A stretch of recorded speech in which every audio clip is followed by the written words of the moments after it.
In today's video, I'm going to show you how to fix Xero error code 403 quickly and easily. If you're seeing a 403 error inside Xero, it usually means access is forbidden, either because of a permissions issue, a session problem, or a browser data conflict. The good news is that in most cases, this is very simple to fix. I'll walk you step by step through the most effective solutions so you can get back to managing your accounts without stress. And if this video helps you, make sure to hit that like button and subscribe to the channel for more simple software tutorials just like this.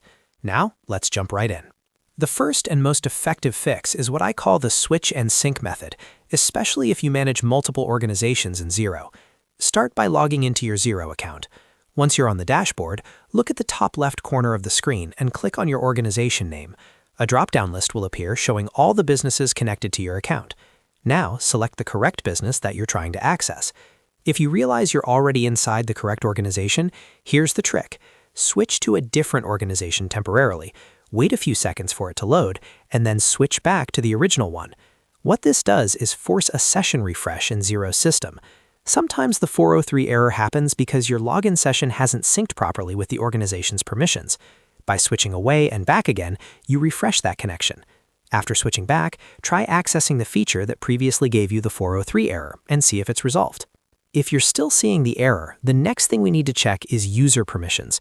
A 403 error very often means your user role doesn't have access to a specific feature.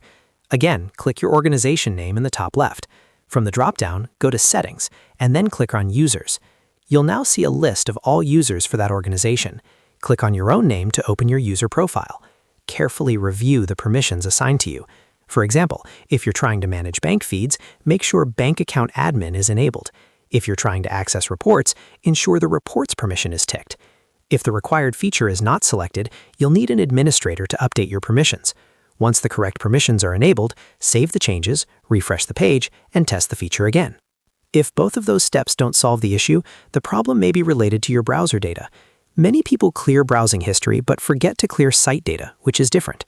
To properly clear site data, open your browser settings and go to Privacy and Security. Find the option for Cookies and Site Data. Search for Xero in the list of stored sites.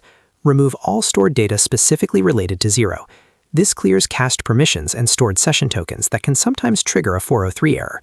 After clearing the site data, close your browser completely, reopen it, and log back into Xero. In most cases, this resolves the error immediately. So to recap, first, use the switch and sync method by changing organizations and switching back. Second, verify your user permissions inside Settings and Users. And third, clear your browser's site data for Xero and log in again. One of these three solutions fixes the vast majority of Xero 403 errors. If this video helped you fix the problem, make sure to like and subscribe for more quick and easy Xero tutorials. Thanks for watching, and I'll see you in the next video.